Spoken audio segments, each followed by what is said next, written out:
So, um, how did you first join the Fable community or find out about them? Um, well, from the very beginning, I originally, when I first started on Twitch, I wanted to start with Kingdom Hearts speedrunning, of all things, actually. But I didn't have a capture card at the time. So I thought I'd look to another game that I liked, and evidently sought to ruin for myself. And I turned to Fable because I saw, I think it was Blasted, who's one of the very first runs that I saw. It was like 140 something. Okay. I can't quite remember what it was. But I basically watched one of his runs, took some notes, and started streaming some practice. And I think it was sometime during that practice stream. I wish I had saved it, but it was sometime during that stream, or it was sometime during my very first run. I'm not too sure which one. It's probably the practice, but I was found by Giant Steps. Oh. Do you know when that would have been? Because I'm trying to think. Blasted had a 140-ish time, sort of mid to later 2014. So do you think that was 2014 or 2015-ish? No, it was at the very beginning of like 20. It may have been like late 2014 when I actually started learning. But my first run, you probably know, is February 3rd of 2015. Yes. February 3rd. It looks like my very first highlight was something about some save corruption that I now know that I now know is dialogue, because I didn't know about exiting the game and making new profiles and stuff. Doing that can, if you don't do that, like, some things can carry over, like summon creatures. If you manage to transform your wasp into something else, that can actually carry over into another profile if you interesting. I actually don't completely exit out of the game. Yeah, there you go. But yeah, like things like dialogue from traders and such can carry over. And my first ever highlight is Shopkeepers Please, because it was in Bowerstone South, and they were telling me, like, you sent the sword back to the underworld. And I was like, no, I didn't. Somebody else did in a different game, but not this one. And that was from January 26th of 2015. So, well, I guess we can call it 2015. Yeah, looks like at the start of 2015. Okay. As far as anything that's, like, documented. Yeah. So, let's see. You started in 2015. So, I don't know how to put it into words. So, KJ just took the record and ran with it. Pretty much. I mean, I was just actually telling a friend, like, kind of looking back on it, reminiscing a little bit with a friend of mine, and it was there was a time where it was basically almost like a world record every week. Yeah. With KJ for this, like, long period of time. No, you can actually look, like, and it's like there's 5 world records in February. 7th, 16th, 17th, 18th, 23rd, 27th. What is that? 6? Yeah, something like that. Yeah, it's like there's that, and then in March, 1st, 2nd, 3rd, 17th, May 21st, 26th. It was pretty insane. It's like, every other week there's sometimes multiple times a week.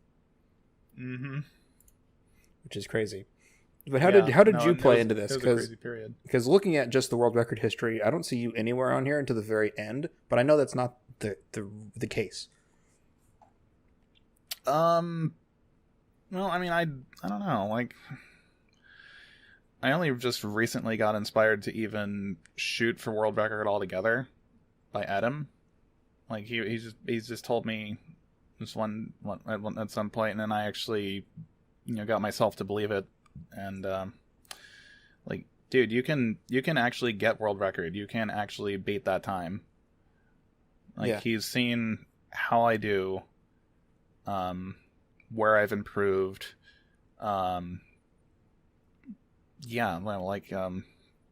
If it weren't for like his inspiration, I'm not sure I would have quite gotten that time when I did. I probably would have come back at some point later on, who knows how further along in time, and probably gotten close to that, but I don't know. That's a big realm of what ifs right there. That's true.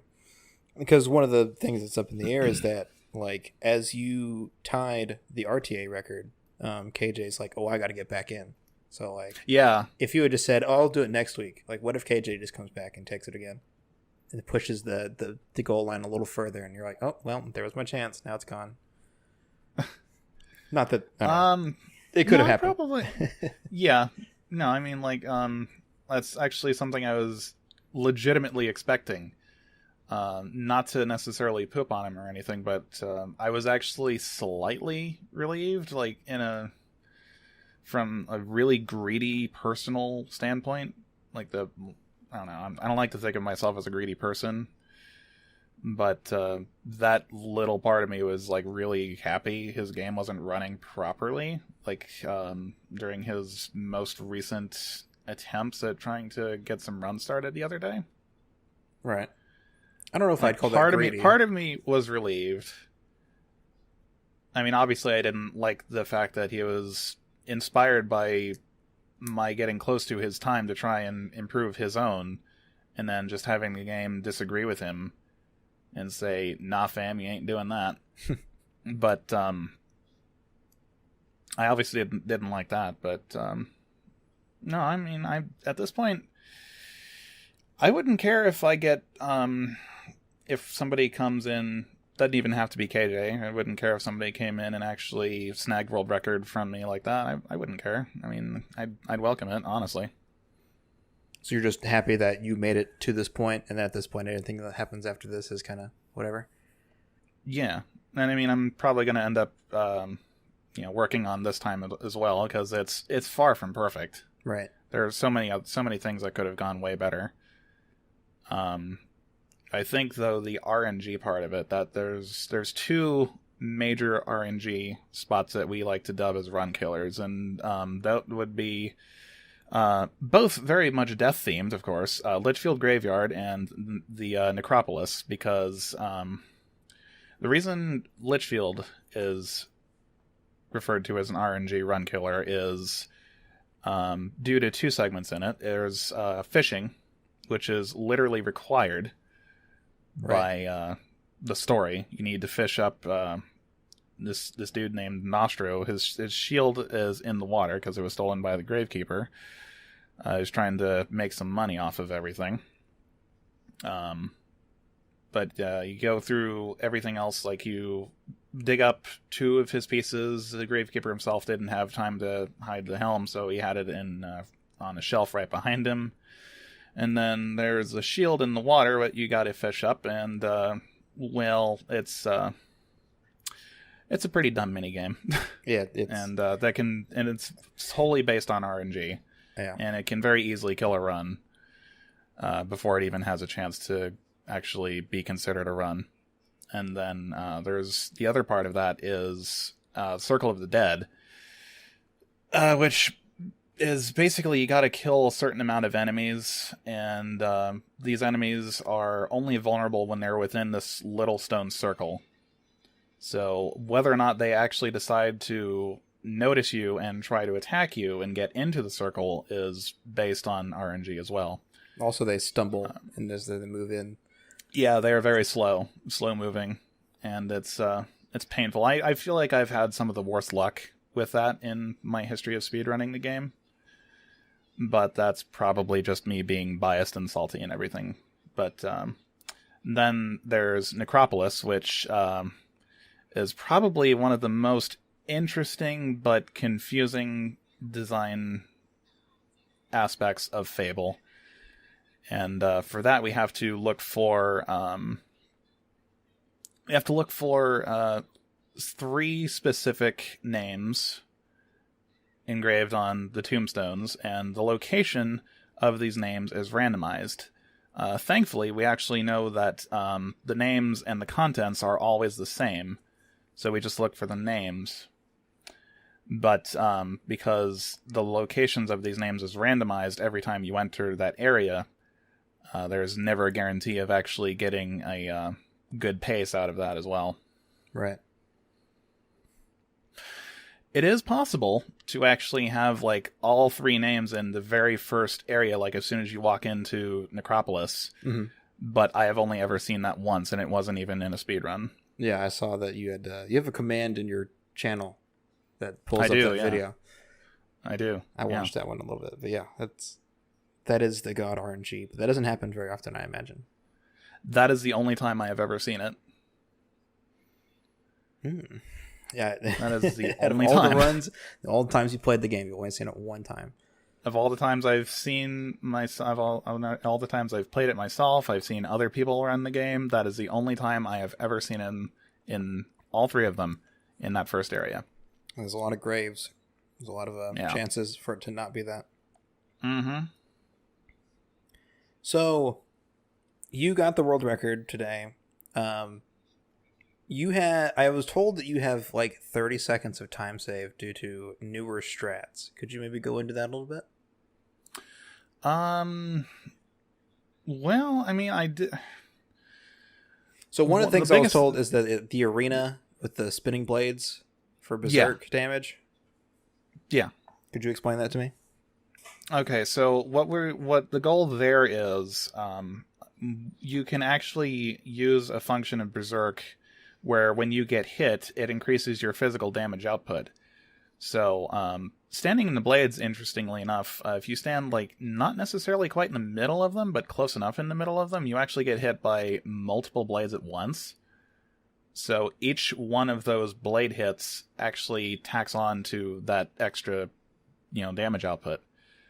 So, like, it makes rock trolls especially, like, a lot faster. You can actually down one rock troll in the span of a single berserk cycle.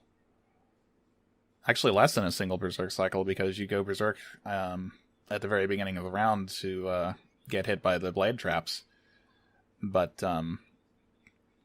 it expedites that process a very significant margin. And something I tried to do but it evidently didn't do successfully in that run was utilize that strategy for the better parts of the bandits round, because I know for certain it's not necessary for the second wave, because you can simply use the spell Inflame to take care of the 4 lesser bandits that are in there, and then there's 4 bigger boss type bandits as well, and those can be taken down with a single berserk multi-strike swing. Okay, and that's another thing that was a problem with that round, was the amount of hits that I was actually whiffing. And then also Whisper was knocking down a couple of them as well, and when they get knocked down, the only way you can really damage them is with Inflame, but only having Inflame level 3 is not necessarily the best thing for dealing with the bigger bandits. It's still a useful thing to do, and I probably should have done it in hindsight, but I don't know. It's just time save for next time. Yeah, and some things are just out of your control, i.e. Whisper. Yeah. Okay. Was there anything else in the run that you had improved over KJ's routes? I would definitely want to say the new strategy for childhood and involving the hero save and loading warp, I guess it is, we can call it. An interesting side effect of that actually is that the game's time, like time of day, is frozen, as if like it is in the very first quest. Like, if you've ever just sat in that very first quest for, like, multiple minutes, that clock never changes. It never moves. It's always that same time of day. And this has a basically permanent effect on the rest of the game, because because the time never changes, time doesn't elapse, days don't pass. Traders actually have day one inventories, which has proven, I think, to have access to more will potions, and that's something we go through a lot of in the speedrun. There's a lot of will potions consumed in the speedrun. Okay. And we basically grab will potions at every available opportunity. And because, like I said, they have day one inventories, their stock is more plentiful than that of what KJ's personal best was.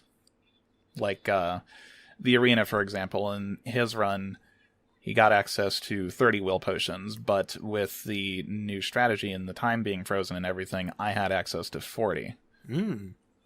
It's a significant difference. Yeah. It's not just one or two. That's it's a 25% increase. Yeah. And, I know we get... I want to say we get less than 50. We used to get less than 50 in the guild. Now we get 62. On our way back to Twin Blades Camp after summon clipping our way to the Cullis Gate there. Okay. And that's actually something I have definitely been working on, is my summon clips. Although I did end up messing up 2 of them. Those 2 being Barrier Clip and Swag Clip. I ultimately just ditched Swag Clip after I realized it wasn't going to work. And... Barrier Clip, I just barely pulled that one off. Because the way I screwed it up was actually kind of silly. My muscle memory kind of failed me. For a long time, actually in the very beginning of the run, I have summon on 4.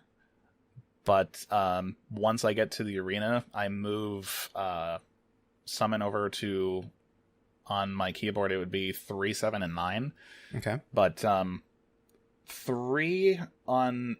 the hotbar in the game is actually bound to 8. And the reason for that actually is because we don't have to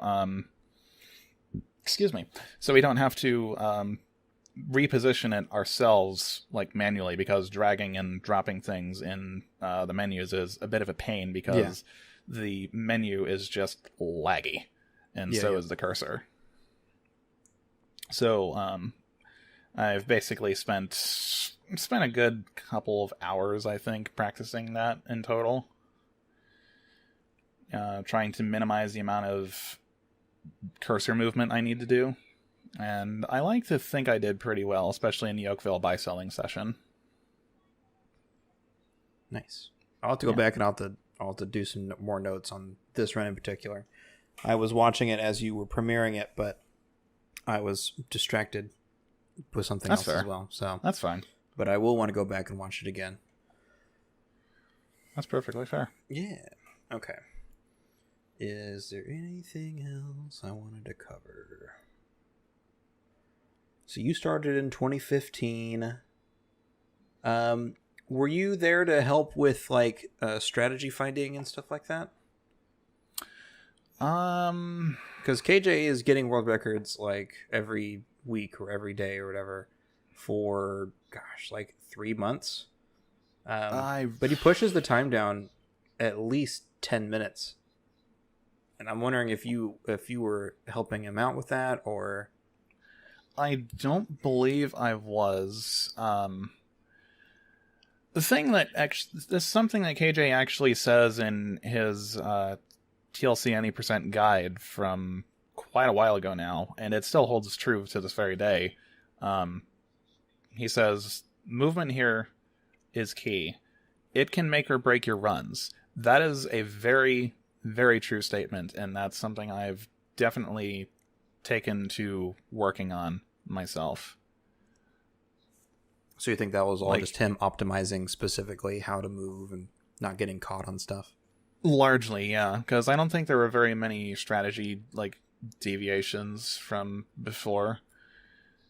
I want to say that was largely, without looking at the runs, I want to say it's just largely self-improvement in specific screens and everything, handling movement better, getting a good feel for everything.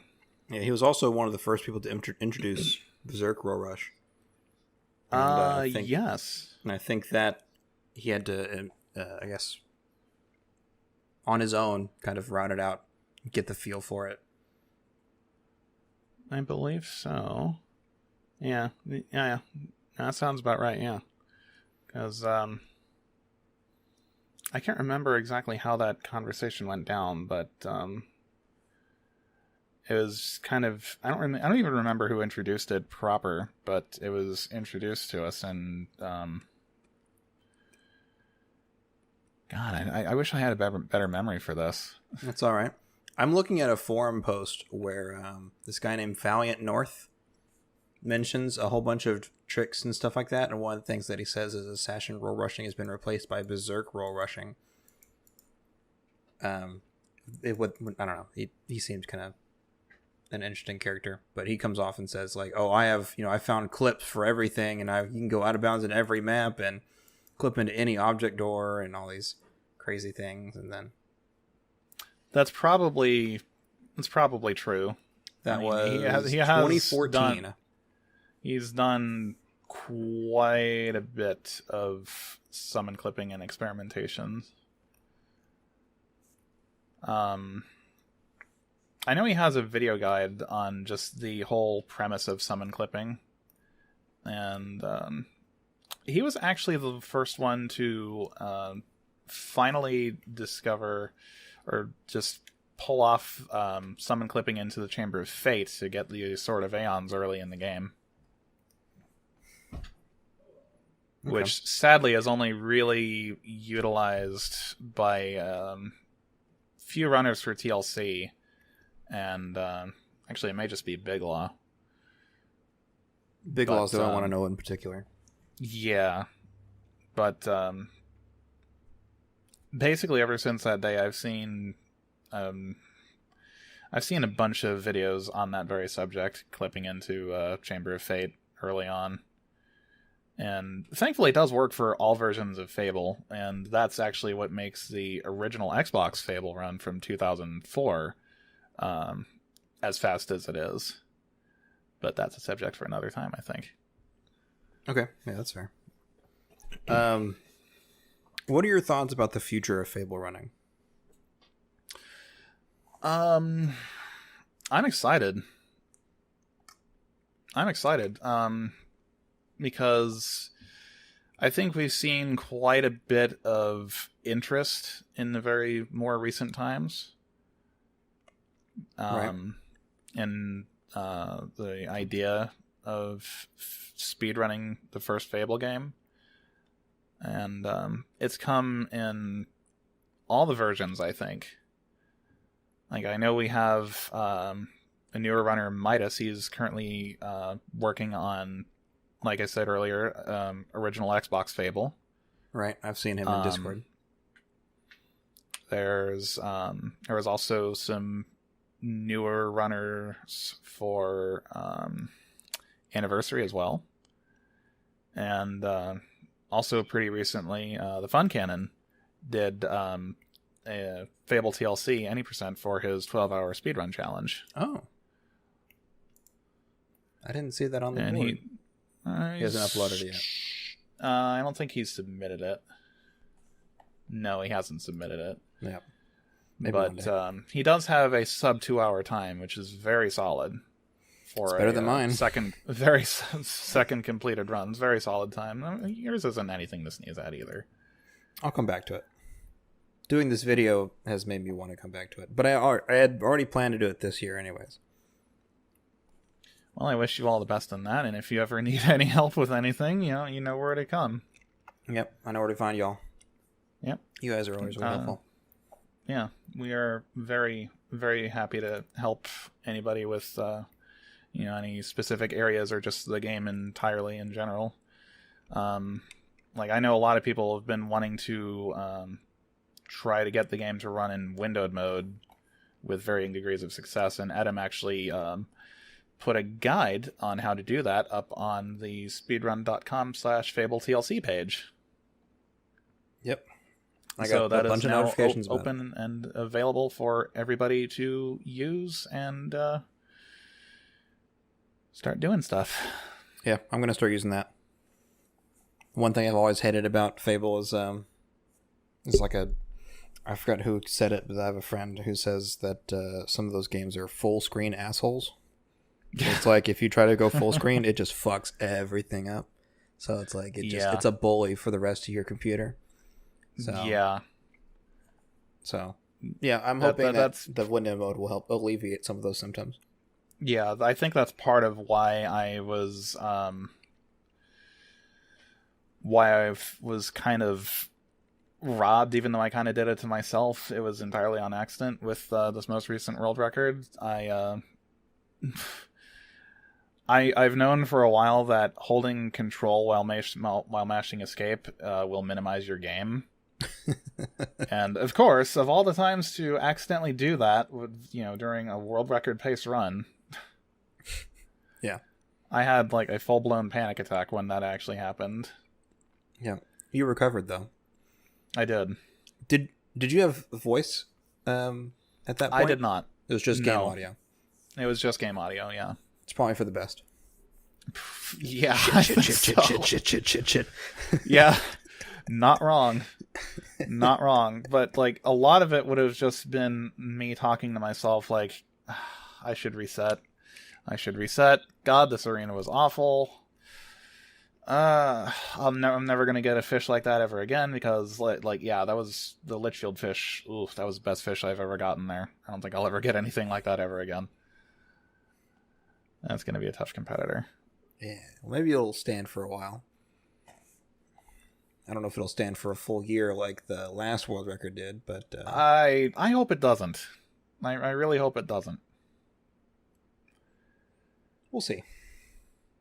I hope it doesn't. I hope KJ can manage to get his game to run properly, because I personally, and I've seen some interest in it, and I've brought it up, like a race between just the two of us, I think would be a very interesting watch.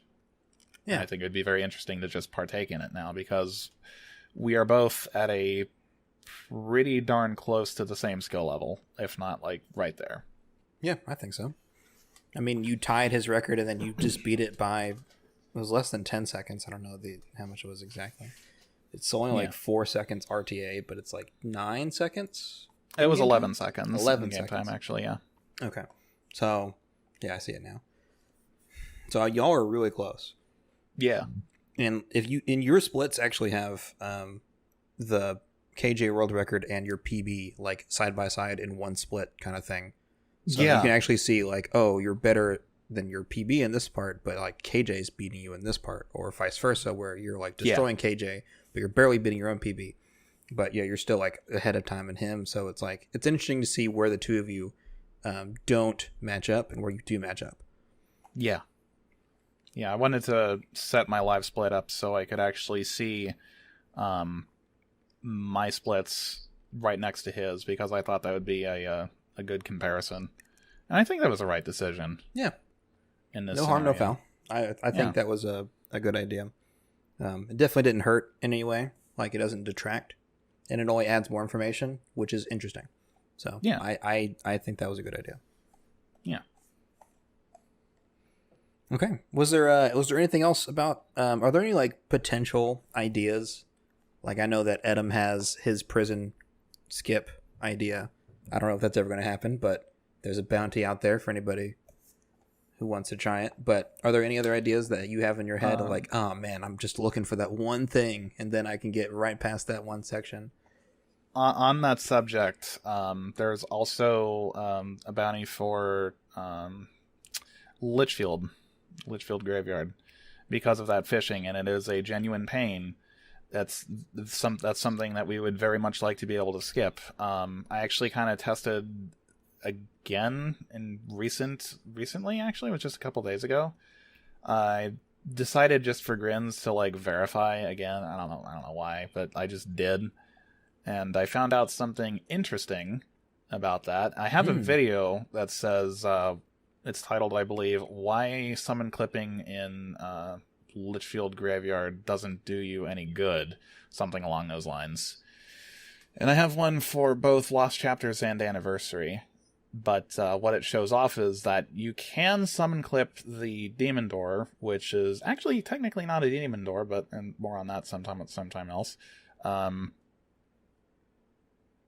You can summon clip it, and you can progress through to Circle of the Dead. You can kill all the undead that you need, and you can open that stone door, but when you actually go to interact with the door to go into the chamber where the Kraken is, it's going to tell you that you are trying to leave a quest area, and it will give you the option to either reload the game or stay in the area that you're in. And there's like a flag not being set. Pretty much, yeah. And we knew about that before, but I decided to go back and then summon clip the gate to get Nostro's armor and get it back to him, and then recall back, and then still wasn't allowed back into the area.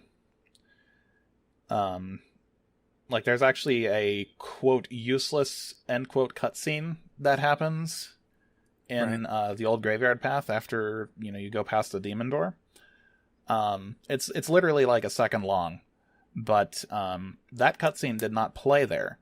It only played after I actually talked to the Gravekeeper to get him to open the gates proper.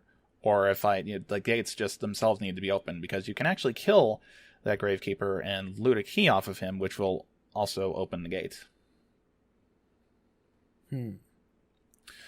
So it's looking horribly unlikely that we'll ever see a Litchfield skip, but I'm not going to dismiss the possibility altogether. There's still a sliver of hope. That's good. Got to keep hope alive. I think that there are still avenues about this game that we have not been able to explore, that there's still a whole slew of possibilities that we just don't know of yet. I don't think we know everything that there is to know about this run yet. I think we know a good deal, but not everything. That's good. It's good that there's more to it, that we think there's something to look forward to. Maybe we'll get a sub 1 hour one day. That would be nice, yeah. If we could skip prison, I think we could. At this point, yes. If we could skip prison, that would probably very well equal that amount of time. Like, let me just look at... I just had my splits up, actually. Let me take a look.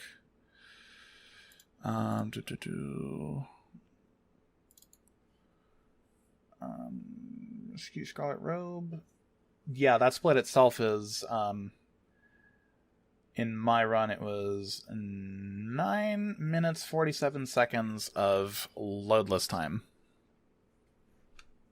Yeah. And then time with loads, it was almost 11 minutes, just 2 seconds shy.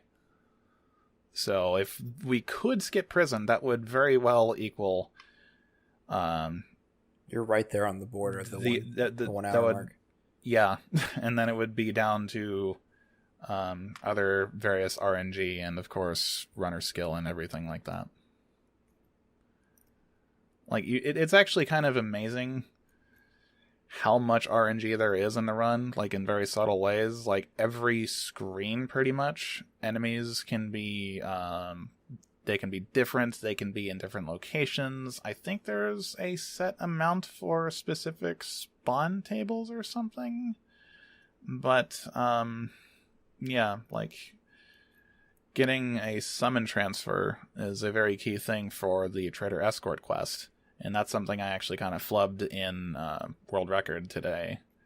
Was, I went back to Greatwood Cullis Gate after getting all the experience upgrades I needed and picking up the Trader Escort quest from the map table in the guild.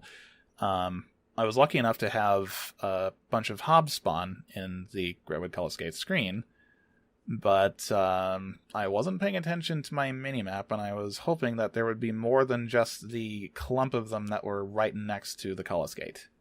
So I ended up having to backtrack, realizing that there weren't any others on the screen. I know what you mean. Yeah. So that was that was some time loss all on my end. I completely messed that up, but potential free time save for later, like you said before, on some other things. Yep. But no run's ever going to be perfect, but it was still a good run, so don't discount that. No, I'm not aiming to. It's far from perfect. It can easily be improved upon, but it's still something I'm pretty happy with all the same. I'm glad to hear it. Okay, Clean. I don't know if I have any more questions for you. Just want to ask, is there anything you wanted to say on top of anything? Anything you want to add before we close this out?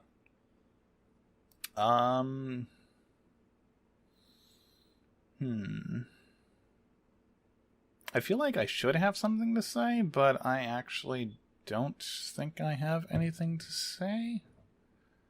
It's all right. Adam and KJ didn't have anything to say, so it's all good. I just thought, I'll offer you the chance to have something there. I might put it in the video if it's good. So,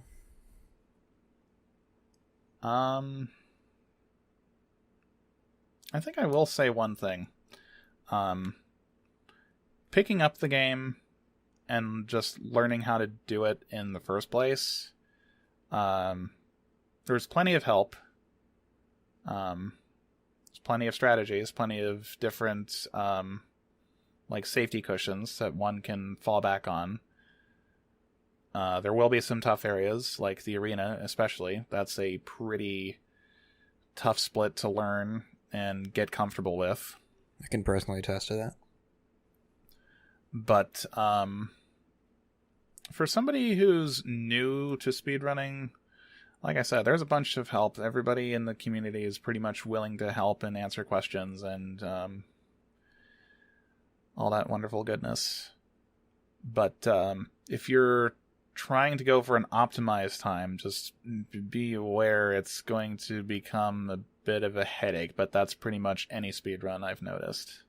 Like, the lower your time gets, you have less room for error and everything. Yep. But it's still good fun. I mean, I obviously wouldn't be trying to go for it if I didn't have any sense of enjoyment from it. So while I may very well seem frustrated on the outside when doing, attempt after attempt after attempt and getting absolutely nowhere because, I did this one thing wrong, I better reset now, I do still enjoy it. That is not... I just want to make sure that is not confused as a legitimate hatred for the game. I mean, I hate aspects of it, but as far as the game itself goes, I absolutely do enjoy playing it. And let there be no confusion about that. Sounds good, man. Okay. All right. Well, thanks for chatting with me. No Congratulations one more time for Thank you again. Getting world record, man. It's a big deal. But yeah, we'll see what the future holds. Finally bopping KJ's time. The reign of terror. It's over. Yeah, for now anyway. For now. Until he gets those technical issues sorted out, and I hope that happens sooner rather than later, because he does seem genuinely interested in coming back and improving his time, and I do seriously want him to do so for himself. I mean, I don't want to pressure him into doing anything he doesn't want to do. Yeah. Okay, Queen. I think that'll do it.